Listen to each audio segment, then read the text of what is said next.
Channel. Last time हमने class 8 science का chapter 1 complete करा था, क्रॉप प्रोडक्शन एंड मैनेजमेंट। आज का चैप्टर 2 है microorganism, friend and foe. Foe मतलब होता है एनिमी, फ्रेंड मतलब होता है दोस्त। You have seen several kinds of plants and animal, however there are other living organism around us which we normally cannot see. This are called microorganism और microbes. जैसे कि हमारे living organism होता है plants और animal, वैसे ही हमारे दूसरी तरह के भी लिविंग ऑर्गेनिज्म होते हैं जिनको हम माइक्रो ऑर्गेनिज्म और माइक्रोबीज बोलते हैं, और हम उनको ऐसे नॉर्मली नहीं देख सकते हैं।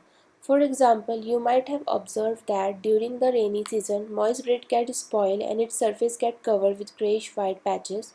Observe these patches through a magnifying glass. You have seen a tiny black rounded structure. अब क्या होता है कि आपने कभी ऑब्ज़र्व किया होगा कि जो रेनी सीज़न में हमारी जो ब्रेड होती है, जो हम ब्रेकफास्ट में खाते हैं, वो ऐसे स्पॉइल हो जाती है कि उसके सरफेस पे ग्रेइश वाइट कलर के पैचेस पड़ने लगते हैं। और हमको वो पैचेस ऐसे नहीं दिखेंगे, हमें उस पैचेस को देखने के लिए मैग्नीफाइंग ग्लास की ज़रूरत पड़ेगी। जब हम उसको देखेंगे मैग्नीफाइंग ग्लास से, तो ब्लैक राउंडेड स्ट्रक्चर दिखेगा हमें, बहुत टाइनी सा। Micro organism. This observation shows that water and soil are full of tiny organisms, though not all of them fall in the category of microbes. These microorganisms or microbes are so small in size that cannot be seen with unaided eyes. आपने observe किया होगा कि जो water और soil रहती है वो बहुत, उसके अंदर बहुत सारे टाइनी ऑर्गेनिजम्स रहते हैं, और सब सब जितने भी ऑर्गेनिजम्स रहते हैं वो सब माइक्रोबीज नहीं रहते हैं। और जो हमारे माइक्रो ऑर्गेनिज्म और माइक्रोबीज रहते हैं वो हम उनको ऐसे नेकेड आइज से नहीं देख सकते। लाइक हम डायरेक्टली वो इतने स्मॉल होते हैं साइज़ में कि हम उसको ऐसे नहीं देख सकते हैं। हमें उसे देखने के लिए मैग्नीफाइंग ग्लास की ज़रूरत लगेगी या फिर माइक्रोस्कोप की हेल्प से ही हम उसको देख सकते हैं। Some of these, such as fungus that grow on bread, can be seen with a magnifying glass. जो हमारी फंगस होती है जो ब्रेड पर आती है, हम उसको मैग्नीफाइंग ग्लास की हेल्प से ही देख सकते हैं। Other can not be seen without the help of microscope. और कुछ फंगस ऐसी होती है कि जिसको हम मैग्नीफाइंग ग्लास से भी नहीं देख सकते हैं, हमें उसे देखने के लिए माइक्रोस्कोप की ज़रूरत पड़ेगी। That is why this are called microorganism और माइक्रोबीज। इसीलिए हम इसको क्या बोलते हैं, माइक्रो ऑर्गेनिज्म और माइक्रोबीज, बिकॉज वो इतनी ज़्यादा टाइनी होते हैं कि हमको ऐसे वो नहीं दिख सकते। Microorganisms are classified into four major groups. These groups are bacteria, fungi, protozoa and some algae. Microorganism के चार ग्रुप होते हैं, bacteria, fungi and protozoa, algae. Viruses are also microscopic but are different from other microorganism. जो virus होता है वो भी microscope से ही हम देख सकते हैं, बट वो माइक्रो ऑर्गेनिज्म से काफ़ी अलग होता है। Sorry. They, however, reproduce only inside the cell of the host organism, which may be a bacterium, plant, or animal. Some of the virus common ailment like cold, influenza, and most common are caused by viruses. अब जो हमारा virus होता है वो कहाँ पर reproduce होता है, एक सेल के अंदर प्रोड्यूस होता है। जो सेल होते हैं ना हमारी बॉडी में, उसके अंदर जो हमारा वायरस होता है उसके अंदर प्रोड्यूस होता है। वो बैक्टीरिया भी हो सकता है, प्लांट में भी हो सकता है और एनिमल में भी हो सकता है। कॉमन वायरसेस जो होते हैं ह्यूमन में, लाइक कोल्ड, इन्फ्लुएंजा और जो कफ होता है, ये हमारे किस वजह से होते हैं, वायरस की वजह से होते हैं। Serious disease like polio and chickenpox are also cause by viruses. जो हमारी सीरियस डिजीज होती हैं, चिकन पॉक्स होता है और पोलियो होता है, वो भी हमारा किसकी वजह से होता है, वायरस की वजह से होता है। Disease like dysentery and malaria are caused by protozoa, where typhoid and tuberculosis are bacterial disease. हमारी एक डिजीज़ होती है डायसेंट्री। इसके अंदर क्या होता है, जैसे जो डायरिया हो जाता है, लाइक वॉमिटिंग और लूज मोशन की जो प्रॉब्लम हो जाती है, डायरिया जिसको हम बोलते हैं, तो वैसे ही इसमें भी होता है, बट कुछ अलग थोड़ा सा और होता है इसमें। और मलेरिया आपको पता है, मच्छर जब किसी को काटता है तो उससे क्या होता है, इन्फेक्शन फैलता है, और वो भी एक वायरस ही होता है। बट वो कौन सा वायरस है, प्रोटोजोआ करके एक वायरस होता है, उससे मलेरिया और डायसेंट्री होती है। वहीं जो टाइफॉइड और ट्यूबरक्लोसिस है वो बैक्टीरियल डिजीज़ है। ये बैक्टीरिया के फैलने से ट्यूबरक्लोसिस और टाइफॉइड होता है। ये बैक्टीरिया का एग्जाम्पल है, ये एल्गी का एग्जाम्पल है, ये प्रोटोजोआ है और ये फंगी है। Where do microorganisms live? Microorganisms may be single cell like bacteria, some algae and protozoa or multicellular.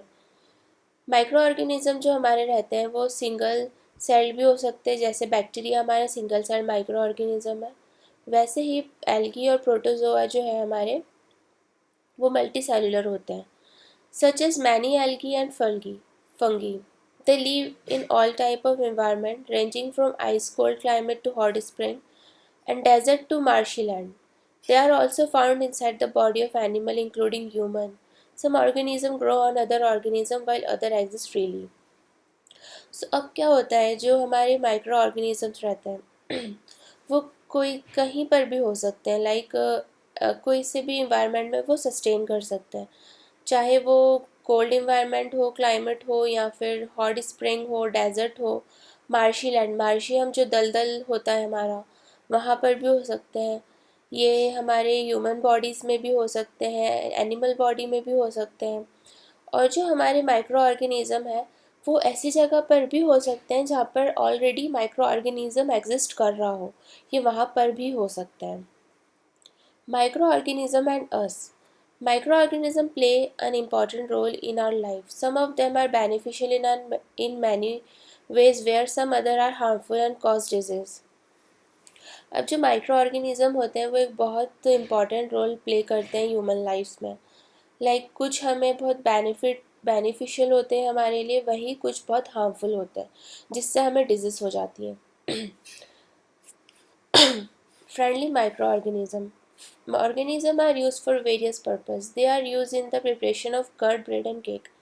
अब जो हमारे फ्रेंडली माइक्रो ऑर्गेनिज्म रहते हैं, ऑर्गेनिजम्स जो रहते हैं वो फ्रेंडली भी होते हैं।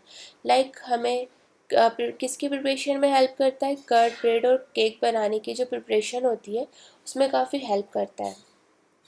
They are also used to cleaning up an environment. For example, the organic waste, vegetable peel, remaining of animal faces, etc., are broken down in harmful and usable substance by bacteria.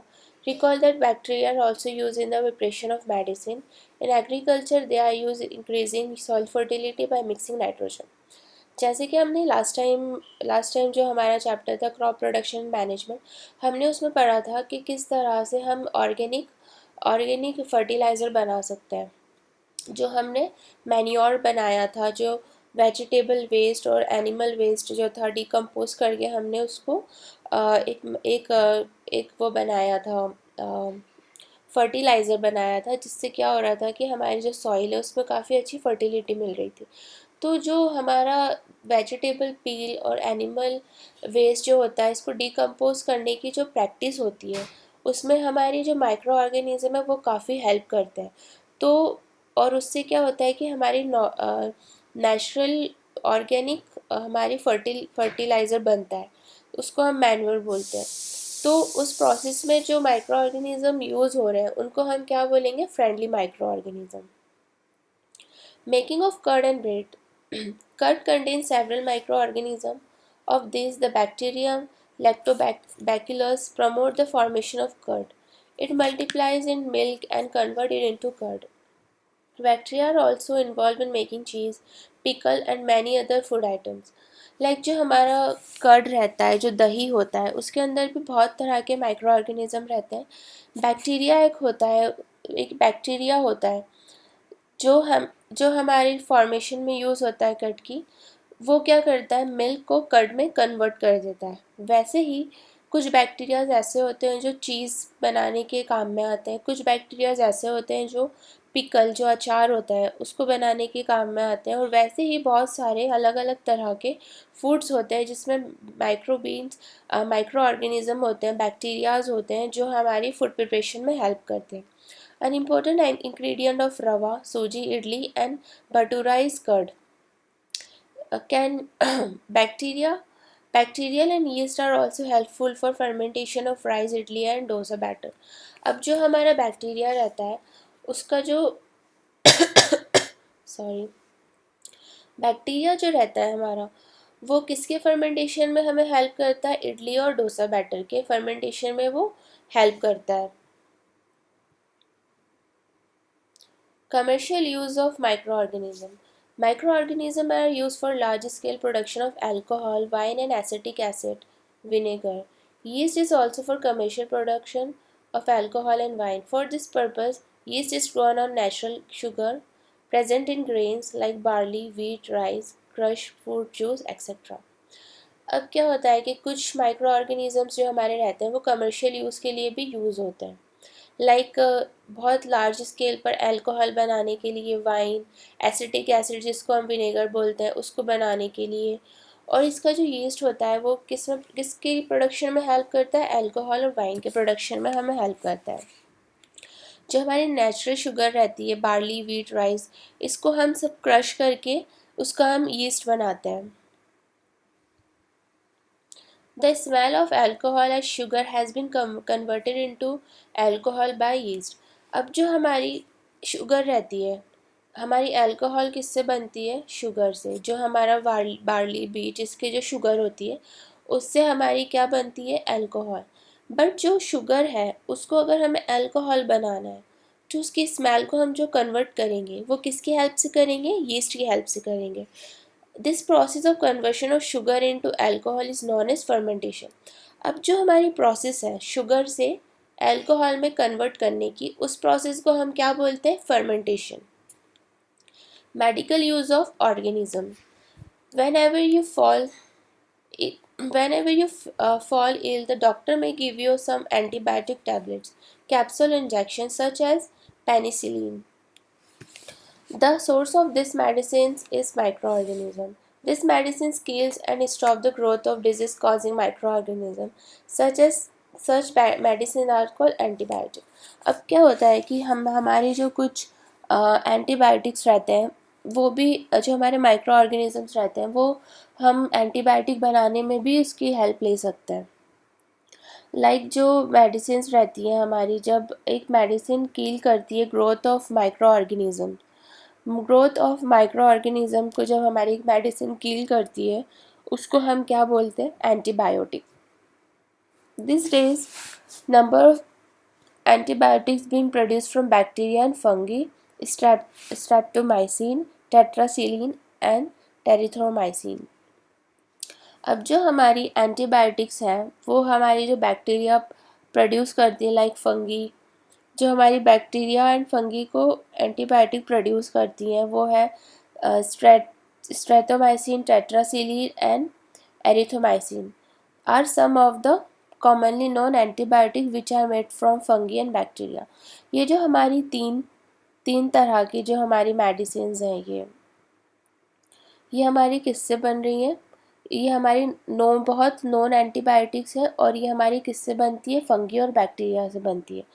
The antibiotics are manufactured by several growing specific organism and are used to cure a variety of diseases. Antibiotic जो हमारी रहती है वो काफ़ी वो specific जो growth होती है माइक्रो ऑर्गेनिज्म की उसको, और जो बहुत तरह की डिजीज़ होती हैं उसको कंट्रोल करने के लिए यूज़ होती है। Antibiotic are even mix with the feed of livestock and poultry to check microbial infection in animal. बहुत दफ़ा एंटीबायोटिक जो हमारी होती है वो मिक्स करते हैं हम उसको, फीड जो हम अपने एनिमल्स को खाने के लिए देते हैं उसके अंदर हम लोग मिक्स करते हैं, फिर ये चेक करने के लिए कि जो एनिमल्स हैं उनमें माइक्रोबियल इन्फेक्शन है या नहीं है। This are also control many plant disease. और एंटीबायोटिक जो हमारी रहती है वो काफ़ी प्लांट डिजीज़ को भी कंट्रोल करती है। Vaccine. When disease carrying microbes enter our body, the body produces antibiotic to fight invader. The body also remember how to fight the microbes if it's enter again. If dead or weakened microbes are introduced in a healthy body, the body fight and kill in invading bacteria by producing suitable antibiotics. अब जो हमारी vaccine होती है, तो vaccine क्या होती है? जब हमारी जो डिजीज़ होती है वो क्या कैरी करती है? माइक्रोब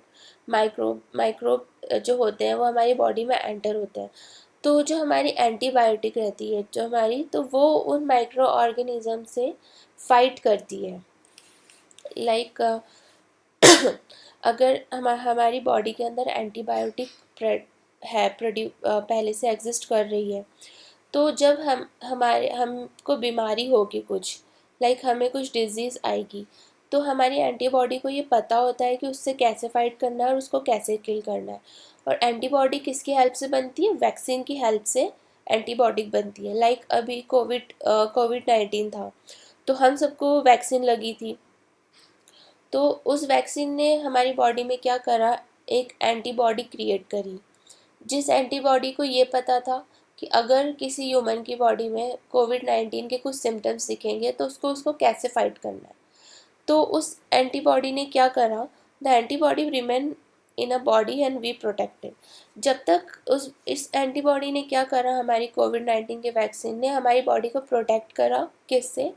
कोविड-19 के जो डिजीज़ थी उसके माइक्रो ऑर्गेनिज्म से हमको प्रोटेक्ट करा।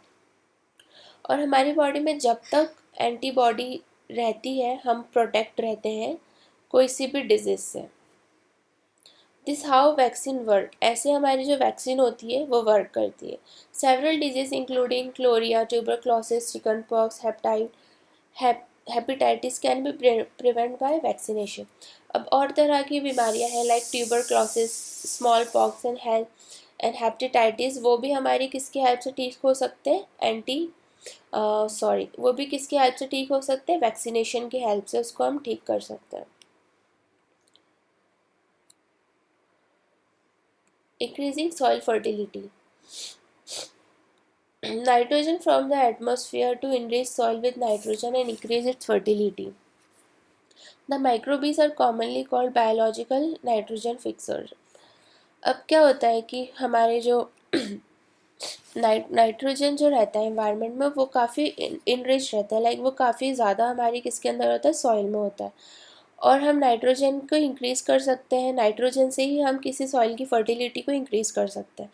तो इस प्रोसेस को हम क्या बोलते हैं? माइक्रोबीज की हेल्प से ही हम उसकी फर्टिलिटी को हम इंक्रीज़ कर सकते हैं नाइट्रोजन की।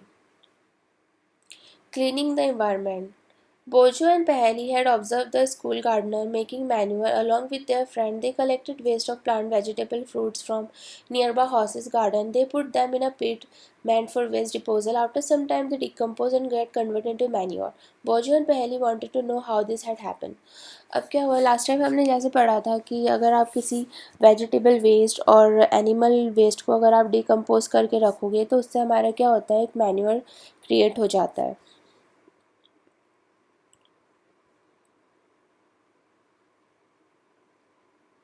Harmful microorganisms. Microorganisms are harmful in many ways. Some of the microorganisms cause disease in human, plants and animals. हमारे जो माइक्रो ऑर्गेनिज़म होते हैं वो काफ़ी बार बहुत हार्मफुल होते हैं, लाइक वो ह्यूमन, प्लांट और एनिमल में काफ़ी इफ़ेक्ट करते हैं उनकी हेल्थ को। Such disease causing micro organism are pathogen. और इस तरह के माइक्रो ऑर्गेनिजम्स को हम क्या बोलते हैं? Pathogen. Some microorganism spoil food, cloth and leather. Let us study more about their harmful activities. Like कुछ माइक्रो ऑर्गेनिज्म ऐसे होते हैं जो फूड को, क्लॉथ्स को, लेदर को, इन सबको क्या करते हैं? वो स्पॉइल कर देते हैं। Disease causing micro organism in human. Pathogen enter our body through the air we breathe, the water we drink और द फूड वी ईट.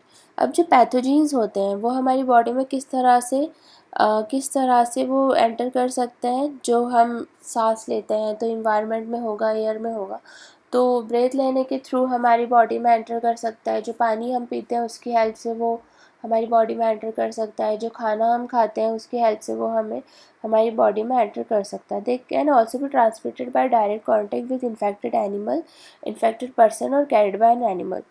और ये हमारे डायरेक्ट कॉन्टैक्ट से एनिमल, जो इन्फेक्टेड एनिमल और ह्यूमन है उनके डायरेक्ट कॉन्टैक्ट में आने से भी हमें वो इफ़ेक्ट कर सकता है, हमारी बॉडी में वो एंटर हो सकता है. Microbial disease can be spread from an infected person to healthy person through air, water, body or physical contact are called communicable disease. अब क्या होता है कि जो हमारी माइक्रोबियल डिजीज़ रहती हैं जो वो इन्फेक्टेड पर्सन से हेल्दी पर्सन में ट्रांसमिट हो सकती हैं. किसकी हेल्प से हो सकती हैं? एयर की हेल्प से, वाटर, फूड और फिज़िकल टच जो होता है उसकी हेल्प से हो सकती है। और इस तरह की जो डिजीज़ होती हैं उनको हम क्या बोलते हैं? Communicable disease, such as like including cholera, common cold, chicken pox and tuberculosis. अब जो हमारी इस तरह की बीमारियां कौन सी होती हैं? क्लोरिया, कॉमन कोल्ड एंड कफ जो हो जाता है, चिकन पॉक्स और tuberculosis. When a person suffering from common cold, sneeze, fine drop or moisture carrying thousands of viruses are spread in the air. The virus may enter the body of healthy person while breathing in and cause infection. अब क्या होता है कि अगर किसी को cold and कफ है और वो काफ़ी उसको इफ़ेक्ट कर रहा है एक इन्फेक्टेड पर्सन को, और अगर कोई हेल्दी पर्सन है और तो उसको भी वो चीज़ हो सकती है with the help of air. Like एक इन्फेक्टेड पर्सन काफ़ी काफ़ी वायरसेस कंटेन करता है जब वो ब्रेथ लेता है या फिर वो स्नीज़ करता है, तो उससे क्या होता है कि एयर के अंदर बहुत सारे वायरसेस हो जाते हैं। फिर एक हेल्दी पर्सन उस एयर को इनहेल करता है तो वो जो बैक्टीरियाज और वो जो वायरस है वो उसकी बॉडी में भी एंटर हो जाते हैं। These are some insect and animal which act as carrier or disease causes microbes. अब हम यहाँ से नेक्स्ट पार्ट में बना दूँगी वीडियो का पार्ट 2। अब उसमें हम लोग यहाँ से कंटिन्यू करेंगे। अगर मैं ऐसी वीडियो में करूँगी तो वीडियो काफ़ी लंबी हो जाएगी, तो मैं नेक्स्ट पार्ट में इसके आगे से कंटिन्यू करूँगी। So thank you so much for watching. अगर मेरी वीडियो में कुछ ऐसा लगा है कि आपको इन्फॉर्मेशन मिली है तो प्लीज़ आप लाइक करना, सब्सक्राइब करना। और अगर कुछ ऐसा लगता है कि मुझे कुछ और इन्फॉर्मेशन देना चाहिए, कुछ ऐसी इन्फॉर्मेशन है जो मैं मिस कर रही हूँ, तो प्लीज़ आप मुझे कमेंट कर बताओ, तो फिर मैं उसमें इम्प्रूवमेंट करूँगी। Thank you so much for watching.